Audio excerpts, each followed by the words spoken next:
un avion passe. Quand un avion passe, c'était. Moi, je sais pas. Oh, on s'était. Mais le bruit va rentrer. Ah. Oh. Welcome, on se retrouve aujourd'hui dans une nouvelle vidéo et aujourd'hui on va parler d'un sujet assez délicat, c'est l'avortement. L'avortement, surtout chez les jeunes filles. J'aimerais bien parler de ce sujet parce que je trouve qu'aujourd'hui plusieurs jeunes filles avortent sans connaître les conséquences de l'avortement. Je sais que parfois, j'ai pas envie de dire qu'on peut être obligé, mais parfois on peut être obligé d'avorter, mais sans se rendre compte qu'il y a des conséquences qui peuvent arriver après. Des conséquences du genre, surtout ici les avortements parfois sont faits anarchiquement. Et parfois la femme peut devenir un peu plus tard stérile ou elle peut subir une infection. Donc j'étais en train de dire que l'avortement peut avoir plusieurs conséquences néfastes. Malheureusement, on ne parle pas assez de ces conséquences-là. Surtout qu'ici, parfois les avortements sont faits dans des lieux mais vraiment très compliqués. Chez des mamans du quartier, on va chez la maman du quartier, on te fait un avortement, après il y a une infection et après la personne meurt. Et on ne repart même pas vers cette femme-là. C'est-à-dire elle n'est pas condamnée, elle va continuer à faire subir des avortements aux gens. Est-ce que c'est la faute de cette femme-là? Est-ce que c'est la faute des parents? Est-ce que c'est la faute des jeunes filles? Bref, aujourd'hui, on va parler de tout ça, de l'avortement chez la jeune fille. Mais on va aussi parler dans le sens où, est-ce qu'il ne serait pas mieux que la fille puisse s'abstenir et ne pas avoir de relations sexuelles pour ne pas tomber dans ce genre de piège de grossesse non désirée? Donc, je ne suis pas seule pour ça. Je suis avec Espoirana, étudiante en fac de droit en 2e année et mannequin. Tu es fatiguée? Non, pas du tout. Pourquoi t'as mal comme ça? Ou bien pour soutenir les jeunes filles qui avortent. Bon, non, mais pas du tout. Qu'est-ce que tu penses des jeunes filles qui avortent? Les jeunes filles qui avortent, il y a plusieurs facteurs et raisons. Parfois, c'est les parents. Il y a une fille au marché, il y a 3 jours de cela, elle s'est pendue de 13 ans. Elle est tombée enceinte et sachant que sa mère, elle était tellement trop agressive, au fait, elle ne pouvait pas dialoguer entre mère et fille, il devrait y avoir un dialogue. Oui, et vu qu'elle, avec sa mère, il n'y avait pas de dialogue, elle avait tellement peur de sa mère, elle s'est dit, il n'y a pas d'autre solution. Et surtout que c'était pas son désir d'avoir des rapports sexuels. Cette fille s'est fait agresser plusieurs fois. Donc ces jeunes garçons venaient dans son établissement la chercher. Je vais dire pratiquement pendant au moins depuis octobre, venez la chercher à l'école et l'ont toujours menacé. Ils l'ont dit, si tu en parles, on te tue. Donc cette fille-là, on venait la chercher presque tout le temps à l'école. On l'emmenait dans un lieu inconnu, on l'a violée, ils étaient, je sais pas, un nombre de 4-5. Et au final, cette fille a constaté qu'elle était enceinte. Donc, ne sachant pas comment le dire à sa mère, vu qu'elle n'avait pas une certaine complicité, et je ne sais pas si elle n'avait pas d'amis ou pas de grande sœur pour chercher des solutions, elle a perdu la vie à l'âge de 13 ans. Donc, l'avortement a aussi peut-être pour cause les parents. Tu peux tomber enceinte, mais si tu as une mère avec qui tu dialogues, tu peux lui dire, maman, je suis enceinte. Et après, vous trouvez une solution. Si ta mère, elle trouve qu'elle veut te faire avorter, elle te fait avorter. Ou elle te dit, je vais t'épauler, t'es ma fille, c'est un truc qui arrive, elle va t'épauler. Et il y a la société, il y a la honte. Le regard de la société. Il y a des filles qui vont se dire, à l'école, on va me regarder d'une manière un peu bizarre. Les profs vont me dire, non, mais elle va avorter. Et parfois, il y a la pression du partenaire. Le partenaire peut lui dire, je m'en fous, hein. C'est pas mon enfant, je suis pas le père. Et après, elle se retrouve dans une situation, elle se dit, je ne vais pas non plus garder, ici on dit un enfant bâtard, je ne vais pas non plus garder un enfant bâtard, garder un enfant sans père, je suis obligée d'avorter. Donc il y a plusieurs facteurs qui poussent les jeunes filles à l'avortement. Après, moi je trouve qu'en cas de... C'est vrai que quand tu as subi un viol, prenons le cas de cette fille de 13 ans, subir un viol à 13 ans, de toutes les manières à n'importe quel âge, le viol est à condamner. Et c'est surtout le regard en fait de la société. La société a un regard tellement condamnant sur la personne. En fait, on te condamne, toi qui as subi le viol. Tu n'es plus victime, tu deviens coupable. Au lieu de te consoler, on te fait plus mal. Voilà, on te fait sentir plus mal. Émotionnellement. Voilà. Et déjà que tu as été violée, donc tu n'as pas le courage de dire aux gens que tu as été violée parce qu'on va te condamner. On va dire que tu as été violée parce que tu as porté petite jupe, parce que tu as fait ci, parce que tu as attiré d'une certaine manière les hommes. Et après, tomber enceinte après un viol, et voilà, c'est assez compliqué. Mais comme elle a dit, je pense que si cette fille-là avait une certaine relation avec sa mère ou avec une copine ou avec une sœur, quelqu'un avec qui parler, quelqu'un en qui elle aurait dû avoir confiance. Donc s'il y avait une personne en qui elle avait confiance, elle pouvait lui dire, ben voilà ce qui se passe. Avant même de tomber enceinte, dès le début de cette affaire où on venait la chercher, elle pouvait dire, regarde un peu ce qui se passe, comment on va faire. Mais elle s'est sentie effrayée parce qu'elle n'a pas eu quelqu'un à qui parler. Et c'est souvent la cause, surtout des plus petites, parce qu'à partir de 18 ans, tu es un peu plus grand, tu te dis, bah, c'est une décision que tu prends comme ça, tu te dis, bah, je ne vais pas garder cet enfant, il va me freiner, soit j'ai besoin de continuer mes études, ou soit bah, moi j'aime bien sortir le soir et après cet enfant il va me freiner, tu avortes. Mais des enfants mineurs, c'est aussi la peur. Elle se dit, bah, comment je vais le dire à mes parents? Mais tu penses que, moi je pense que c'est aussi parce que les parents ne prennent pas la peine, en fait, surtout dans nos pays où la sexualité est un sujet assez tabou, les parents ne prennent pas la peine de parler aux enfants, que ce soit garçon ou fille, de la sexualité, d'expliquer que quand tu vas avec un homme ou quand tu vas avec une fille, il faut savoir qu'il y a un risque de grossesse, il y a un risque de MST, de maladie sexuellement transmissible, donc il faut faire attention. Soit tu t'abstines, c'est-à-dire soit tu éduques tes enfants dans la chrétienté pour qu'ils puissent s'abstenir, qu'il n'ait pas de rapport sexuel jusqu'au mariage. Et quand tu sais que ton enfant va toujours aller, tu lui dis il faut te protéger. Et il y a un autre cas, l'enfant peut se protéger mais une grossesse peut arriver. À ce moment-là, il faut prendre le temps de parler avec l'enfant et lui dire qu'il y a telle conséquence, il y a ceci qui peut t'attendre. C'est ça. Et puis moi je trouve, je sais pas, moi je trouve que avorter c'est comme assassiner une personne. Oui, c'est tuer. C'est un être humain, c'est ce que je pense également. C'est tuer, c'est un être humain qui a un cœur, qui a une âme. Surtout spirituellement, c'est déjà une personne que Dieu a créée. C'est une âme que tu fais repartir sans qu'il ait eu le goût de vivre ce que toi tu as vécu. Toi, tu trouves que la vie, elle est belle. Tout le monde dit la vie est belle. Je sors, je voyage, je m'habille. Mais tu brises à cette personne ce rêve de vivre ce que toi, tu vis. Et puis, il y a quelque chose d'autre. Moi, je trouve que quand tu tombes enceinte, même si tu n'as pas besoin d'un enfant, excusez-nous, il y a le bruit des oiseaux. Nous, on est en campagne. À la campagne, il y a les oiseaux, il y a des animaux, bref.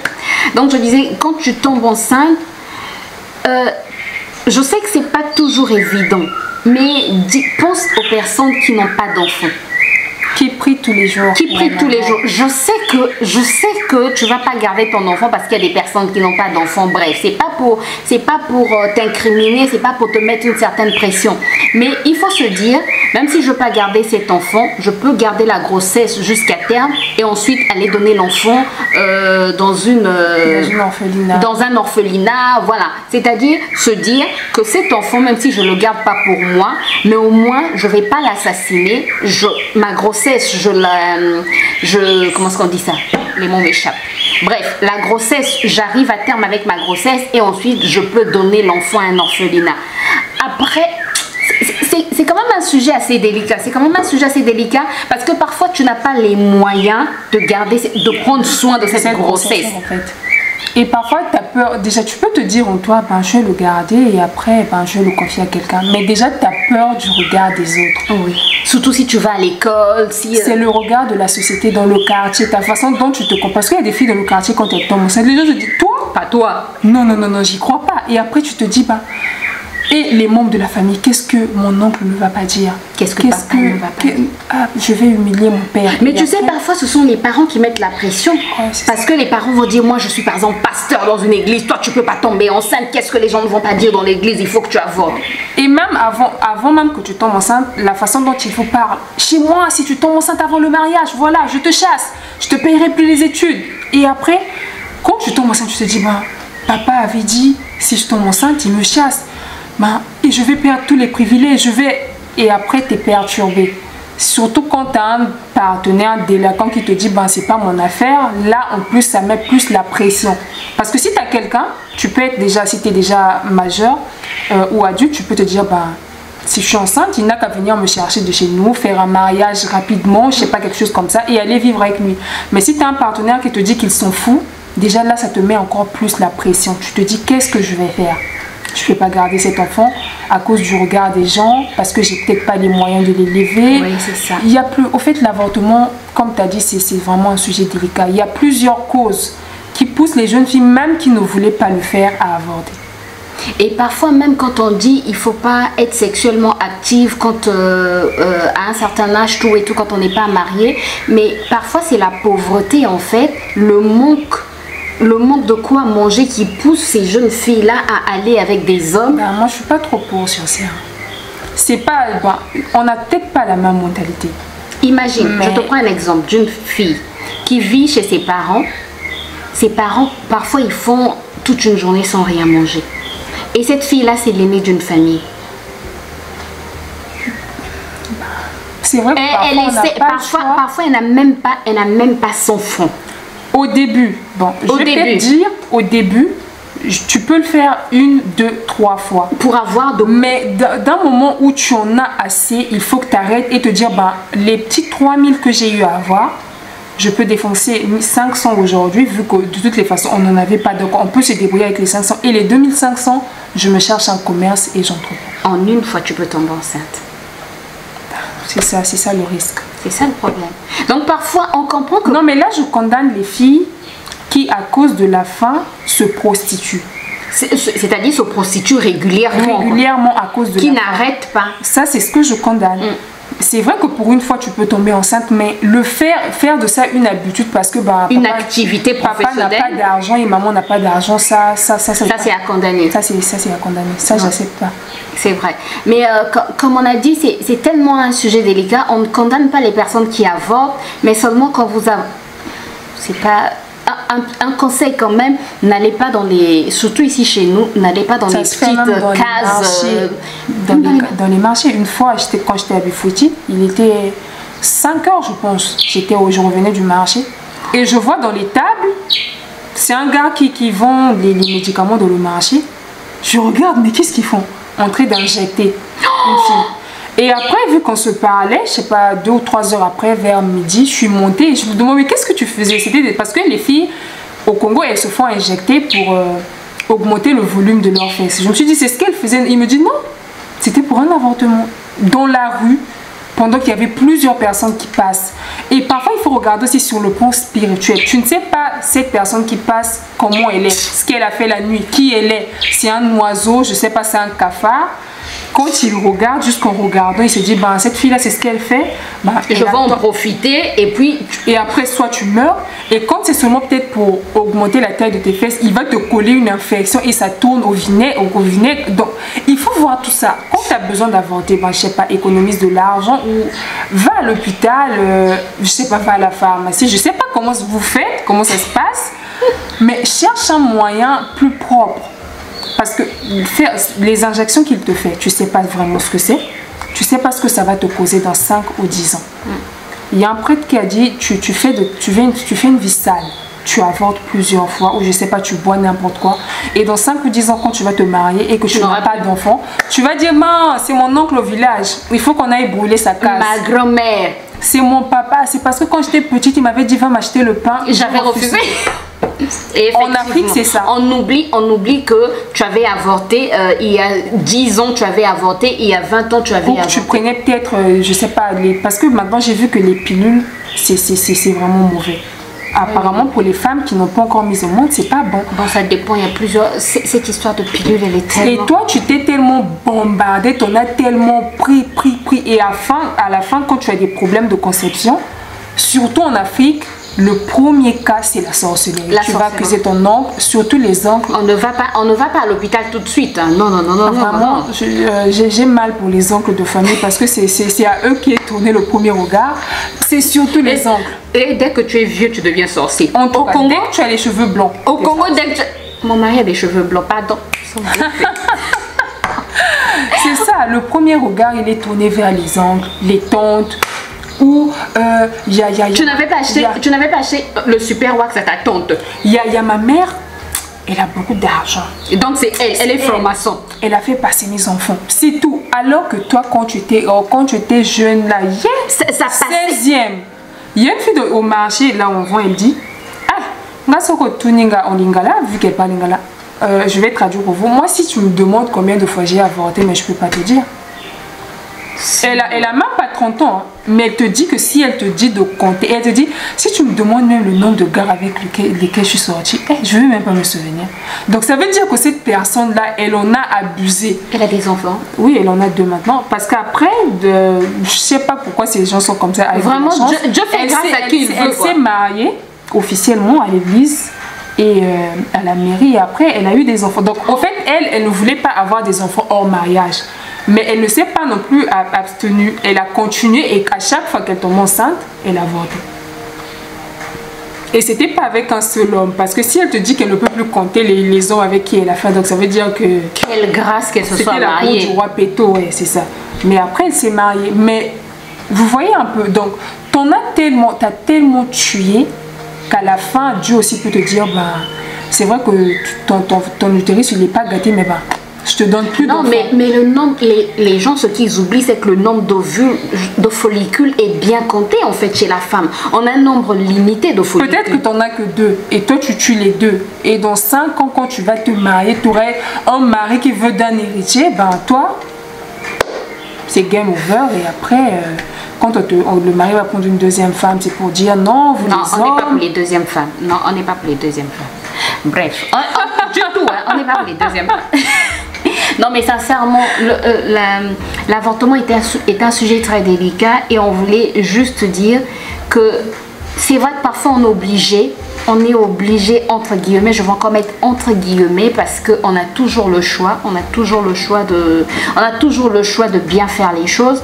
Mais quand tu es obligé d'avorter, quand tu es vraiment obligé d'avorter, ne va pas voir les vieilles femmes ou les pharmaciens ambulants, moi je l'appelle les vendeurs de médicaments ambulants et te faire avorter n'importe comment, ou tu vas prendre une tisane pour te faire avorter n'importe comment parce que soit tu peux mourir, soit tu peux devenir stérile, soit bref, plusieurs complications peuvent arriver et parfois plusieurs choses mystiques aussi peuvent arriver. Donc fais attention à toi et si tu es déjà enceinte, si tu veux garder ta grossesse, cherche quelqu'un avec qui tu vas parler, surtout la communication, que ça soit en milieu familial et essayer d'avoir amical. Quand tu faut avoir de bons amis, de véritables bons amis qui vont bien te conseiller et avoir une bonne communication avec ses parents pour éviter. Quand je parle de parents, ça peut être une tante, ça peut être une grande soeur, ça peut être un oncle. Les parents qu'il y a un certain âge où l'enfant, quand l'enfant a tel âge, il ne faut plus trop. Il faut chercher surtout les filles à ce qu'elles soient entre mère et fille, qu'elles soient ta copine. Pas pour qu'elle te manque du respect, mais pour qu'elle ait la facilité de te raconter quand elle a des problèmes, de te dire, moi par exemple mon frère c'est un homme, mais tout ce qui se passe dans la journée à l'école avec ses amis, quand il vient il nous raconte. C'est parce qu'on a créé ce truc, on n'a pas été méchant avec lui, on n'était pas renfermé, on l'a dit que quand il a un problème il faut que tu viennes. C'est important. C'est ça en fait. Et tu sais, en allant même plus loin, moi avec Ruben, c'est vrai qu'il n'a que 3 ans, mais je parle de sexualité à son niveau, quoi. Pour qu'en fait il sache quand il va grandir qu'il peut me parler de tout. Il n'y a pas de limite. C'est-à-dire, je lui dis, c'est vrai, je lui dis ça c'est ton pipi, mais parfois je dis ton pipi s'appelle pénis. J'apprends en fait à qu'il ne soit pas gêné de m'en parler. Par exemple, parfois il me dit maman j'ai mal, tu as mal ou maman j'ai mal au pipi, tu vois, je veux vraiment qu'il y ait cette relation entre lui et moi, et même c'est la relation que son père aussi a avec lui, pour que plus tard qu'il ait un peu plus, qu'il soit libre en fait de nous parler de tout. C'est-à-dire, c'est vrai qu'on lui inculque des valeurs chrétiennes, mais je veux que le jour où il va voir une fille dans la rue qui va lui plaire, qui vienne me dire, ou qui vienne dire à son père, même pas maman, ça, qu'il se sente qu'il ait peut-être une maladie, un bouton, qu'il vient te dire, il y a un garçon dans mon ancien quartier, il était atteint de gonocoxie et il l'a fait, je sais pas, pratiquement 4 mois. Ils n'ont parlé à personne. Et quand c'était vraiment pire, au niveau où il ne pouvait plus se lever, c'est quand sa mère s'est rendue compte. Et ce sont des personnes vraiment, pas vraiment, mais ils étaient pauvres. Pour manger, c'était difficile. Et imagine que quand c'était au début, ça aurait peut-être été plus facile de le soigner. Mais parce qu'il avait honte de le dire, il l'a caché. Et après, c'était vraiment grave. Il a dû aller à l'hôpital, faire endetter ses parents et tout. Et c'est ce qu'on déconseille. Il faut avoir une certaine... on appelle ça quoi? J'ai oublié, mais il faut avoir une relation amicale avec ses enfants. Oui. Ça facilite les choses. Ça évitera qu'il te cache des trucs. Même pas quand qu'elle est enceinte ou je sais pas quoi, mais... Elle te dira, prenons le cas de cette fille qui a perdu sa vie. Elle aurait peut-être dû dire à sa mère, maman, regarde. Il y a des garçons qui me harcèlent à l'école parce que l'harcèlement, par exemple, on n'en parle pas. Ça, c'est c'est un harcèlement qui a débouché sur du viol et après grossesse et ensuite suicide, quoi. On n'en parle pas assez alors que ce sont des choses très graves qui se passent dans notre société. Surtout chez nous ici en Afrique, on a trop de sujets tabous et on devrait apprendre à en parler, quoi. Voilà, j'espère en tout cas que la vidéo a pu aider au moins une personne. C'était le but. Si c'est le cas, si la vidéo t'a plu, n'hésite pas à laisser des pouces en l'air, à t'abonner si tu n'es pas encore abonné, ça nous encourage, et à cliquer sur la cloche pour être informé toutes les fois qu'on poste de nouvelles vidéos, et surtout à partager parce que je pense que c'est une vidéo qui peut faire du bien à plusieurs personnes. On te retrouve très bientôt pour une nouvelle vidéo. D'ici là, porte-toi bien. Bye bye.